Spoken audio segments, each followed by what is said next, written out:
Neil Chadwick, Chief Sales Officer for the IFGL Group and based in the Isle of Man.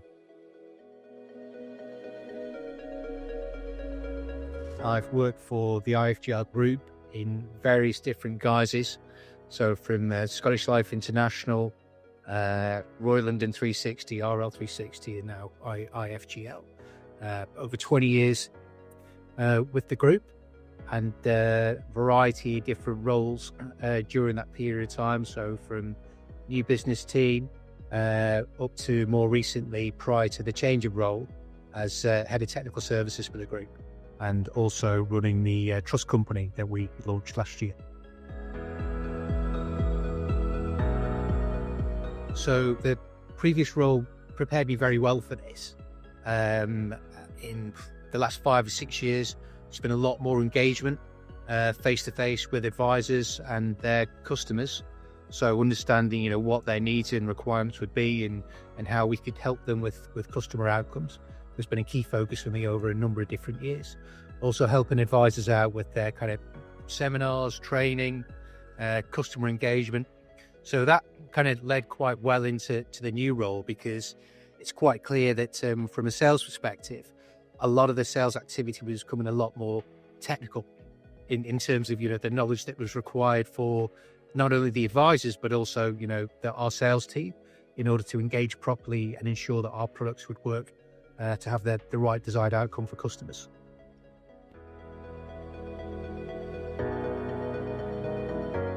We do a lot of training and education with advisors as often as we can. Everybody's time is precious.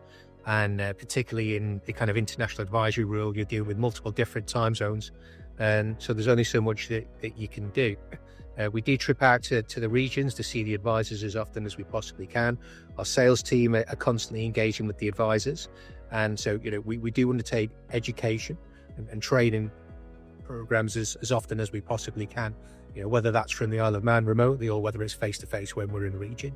But that's something that we're very keen to do and build on into next year.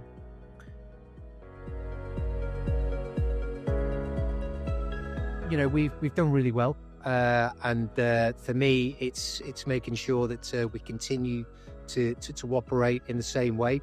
I think that the phrase is "don't drop the vase" has been mentioned it a few times, because my predecessor has built this business up very well in terms of its kind of sales and the support that we get from the advisor network around the world.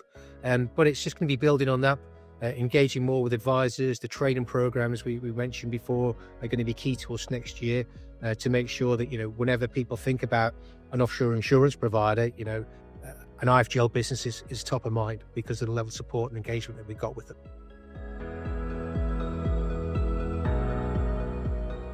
Well, I think the key message is that none of this was a surprise, and that the business has been working through, the activity that would be required to replace those roles and responsibilities for quite a period of time. So it's not as if someone just handed in a notice and it's panic stations. We were well geared up for this. And the exec team have been working through a program to, as I say, fill those roles and responsibilities. So we will still have the same DNA within the group and the exec team going forward. But the new senior leadership team will, of course, have the opportunity now to look at things with a fresh pair of eyes and see if we can build on what the previous team have already achieved and move the group forward.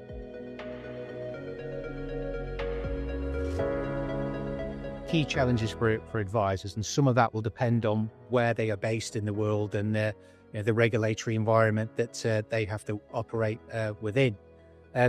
Recruitment of good people has always been a problem. It doesn't matter what business you're in, whether it's an advisory business or whether it's somebody like ourselves. That's always a challenge.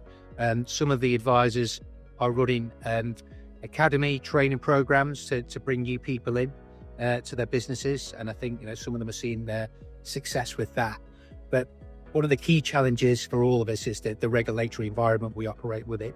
So whether that's the home jurisdiction of the advisor or the jurisdiction of the product provider, and it's constantly changing, and it can be a bit of a challenge to navigate that.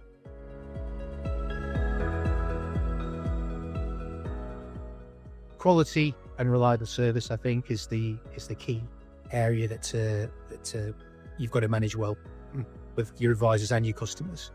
And on top of that, it's the support that you can provide them.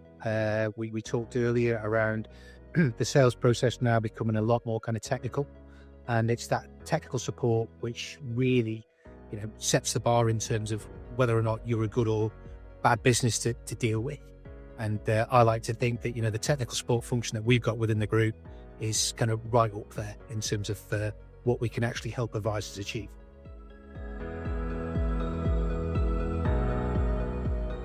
Yeah, I mean, we're always looking at new opportunities. But we have to be clear that it needs to make sense for those opportunities to work for us. So we wouldn't go into any M&A unless it really kind of shifted the dial for us in terms of what it would allow us to do. We're also constantly looking at new markets, old markets that we may have been in before that we could potentially go back into again.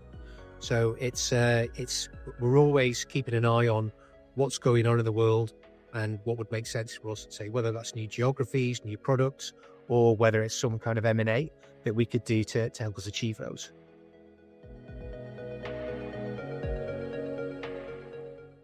It's a very important industry. It's been often overlooked in the last 10 years or so since the introduction of the investment platforms. I mean, we've got an investment platform within the group as well, as you know, so we've always been well positioned for that. And, that was a key strategic decision that we made at that point in time.